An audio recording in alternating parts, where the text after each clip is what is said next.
No, no, your conclusions were absolutely fantastic.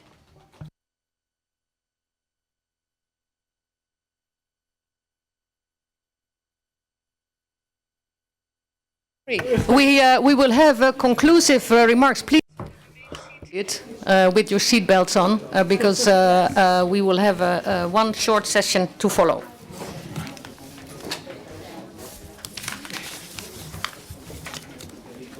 Pedro?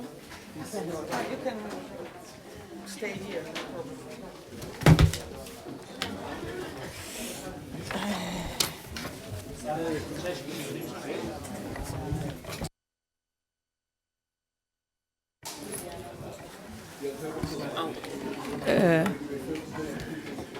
Bueno, llegamos al final de... We are now reaching the end of our event and of our very long project. I think this has been very fruitful, and Marianne has left a positive note here on the table, a call to persevere, a call to action. And with this idea in mind, I would like to give the floor to Pedro so that he can draw conclusions from this event and from the project. Pedro Linares was Secretary for Health and the Environment in Comisiones Obreras for 12 years. He is now the head of studies of the Fundación Primero de Mayo.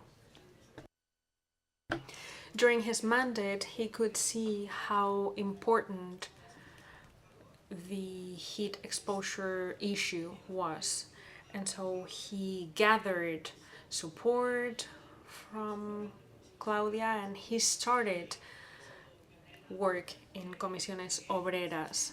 This work was a pioneer project that has continued under the new directorate. Pedro? Thank you. I would like to remember Claudia once again. I worked with her for many years, and as Valeria said, in 2009, 2010, we started working on, not on this project, but on this topic, the impact of climate change on health, and not only about temperature and heat specifically, but in general. It has been very difficult for me to transition to working without her because I worked with her for many years. Thank you to everyone who has participated in today's event. From our foundation, I would like to say that it's been a privilege to coordinate and launch this project.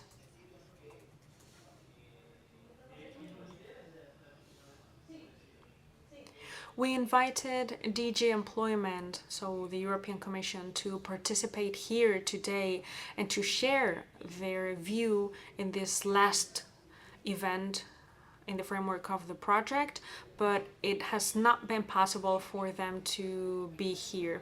They did not respond on time for us to plan their participation, but it would have been great to have the European Commission here and to know their point of view regarding some of the aspects that we have dealt with here today. We understand that our work needs to be useful facing this huge challenge that poses climate change and its impacts on health. And this is what we have been talking about here today. This has been a collaboration between academia with universities in Amsterdam, Thessalia, the Universidad Complutense in Madrid. So the academic work has been very important here. We have also worked with technical institutes like ISTAS and Fundación Primero de Mayo. And we have also worked with trade unions in all of our countries. We should be proud of the contributions of all of these entities. And this is not the end. This is the end of the project, but it's just a first step for the work that we will continue to do facing this challenge. Thank you specifically to Andreas for his expertise. Thank you, Jan, for your work. Thank you, Alberto, for preparing the final synthesis and the final report. And thank you to my friend and colleague Sergio, because it is very difficult for everyone to successfully finish a project like this, and it is even more difficult if you are starting to work on this mid-project like he did. So thank you very much, because you have carried out an excellent job. Thank you, because it was a very complicated situation for us, so thank you for your job. And thank you also especially to Marianne for your work in this project, but also in general, because we have worked together on health and safety for many years in the framework of trade union work in Europe. So thank you for your job in this throughout the years. Brief conclusions, because we don't have much time. Context. Everything is quite clear. Climate change has impacts, and we have scientific evidence and data. We have enough data. Now we have to disseminate the information. Scientists tell us that we have to act now, and we need to act well in advance. We should be aware that in some countries we are very exposed to the risks. However, in other countries, climate situation is different, and the effects are not as patent as in the south, for example. But this doesn't mean that they will not be exposed to the impacts. The data is extremely important. The Copernicus program includes information, graphs, visuals, diagrams, and Europe is in red because the effects of climate change are well known in our whole continent. 2023 has been the second warmest year in Europe, with temperatures 2.5 degrees over the pre-industrial era and 1.5 degrees over all countries on average. There have been differences, but of course this is the average. There was also a record number of days with stress due to extreme heat, with temperatures over 45 degrees in some places. And according to the Copernicus report, in Europe, mortality linked to heat has increased in approximately 30% in the last 20 years. So it's quite shocking. It is an urgent matter. This is an emergency, and not only a priority, as Julia said before. It is also an emergency. Our regulatory framework is very clearly not accurate enough. There are substantial differences in the different countries. However, the guidelines referring to temperatures are overwhelmingly lacking. There are some documents referring to high temperatures on construction, on different sectors. There is also a reference to maternity, to pregnant women, to vulnerable people, to young people. However, the terms used to refer to this are open to different interpretations. They are not accurate. These documents always say that employers have to determine the nature, the degree of this exposure and its impact on health. However, again, these are not accurate. So we need an approach that reinforces the importance of considering these risks. There is a lack of a specific mandate, and this leads to weaker rights for workers. This is one of the conclusions that we have reached. There are, however, alternatives. We can have specific directives. We could develop existing regulations. It is a tactical matter, as someone said in the last panel. However, we should try for labor inspectorates, for health inspectorates, to have enough capacity to require for the current regulation to be complied with, because the prejudice for health, the effects for health, are widely recognized.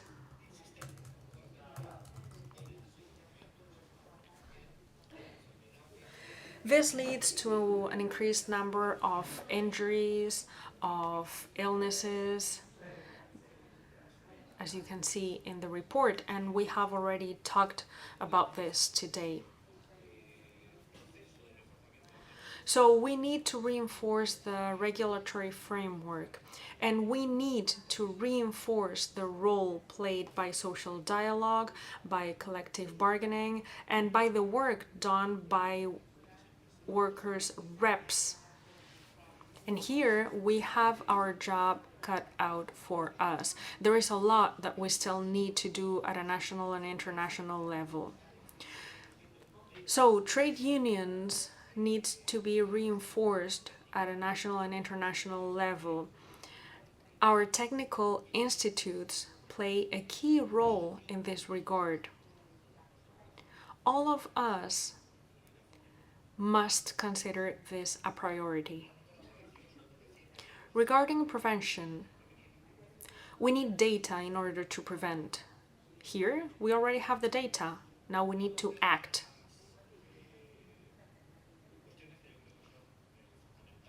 Now, some key aspects. It is urgent for public administrations to tackle this development of regulatory frameworks. At a national level, we cannot wait for a directive to be developed. European regulatory framework development takes time, so we need to work on this, but it doesn't mean that we have to wait for the job to be done in order to start working at a national level.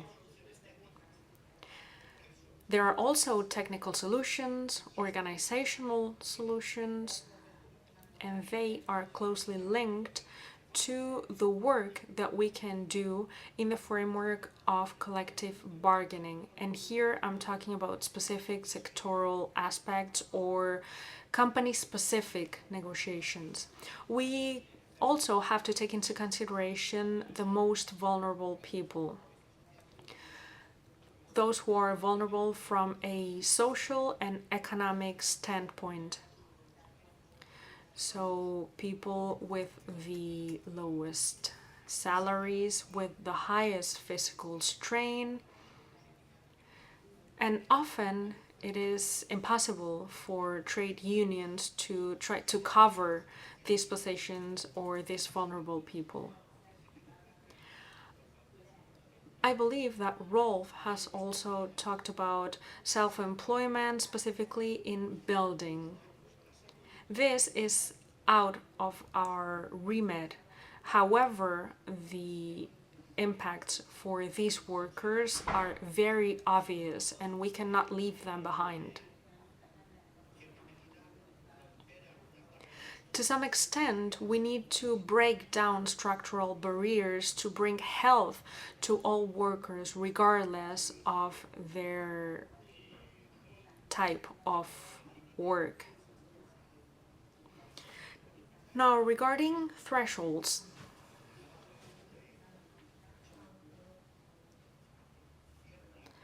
I have talked about a certain degree of harmonization because we have had harmonization in OHS with minimum standards that have been developed in the different countries.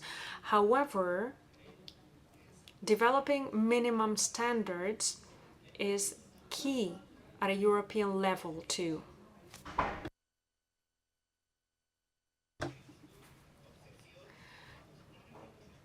Capitalism, due to its nature, will find the spaces where it can be the most profitable, and we cannot allow social dumping. We need to work in order to prevent it.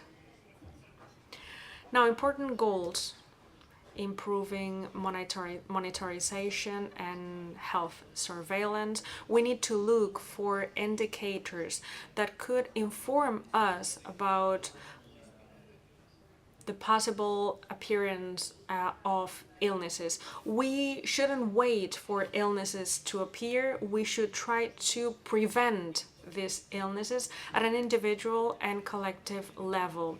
This would help us to locate specific problems. And for this, we should analyze all kinds of positions.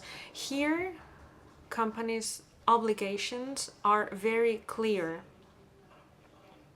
Assessments are not a one-off. Regarding exposure to heat, there needs to be a continuous monitorization considering all the different elements. And we need to incorporate all these elements known to science into these assessments. I would like to end with two fundamental aspects. What can we do at company level beyond requiring compliance with the law? We know that the regulatory framework is not very accurate, but companies need to identify the risks, need to prevent them, need to work with workers. This is part of the EU regulatory framework, even if it's transposed differently in each country. But companies need to prepare technical guides in order to solve the problems of their own context. There needs to be training on first aid for workers so that they can also identify certain symptoms before the damage is done. This is something that we often forget in the context of companies. And we also need to work on trade unions or from trade unions so that profits are not more important than the right to health.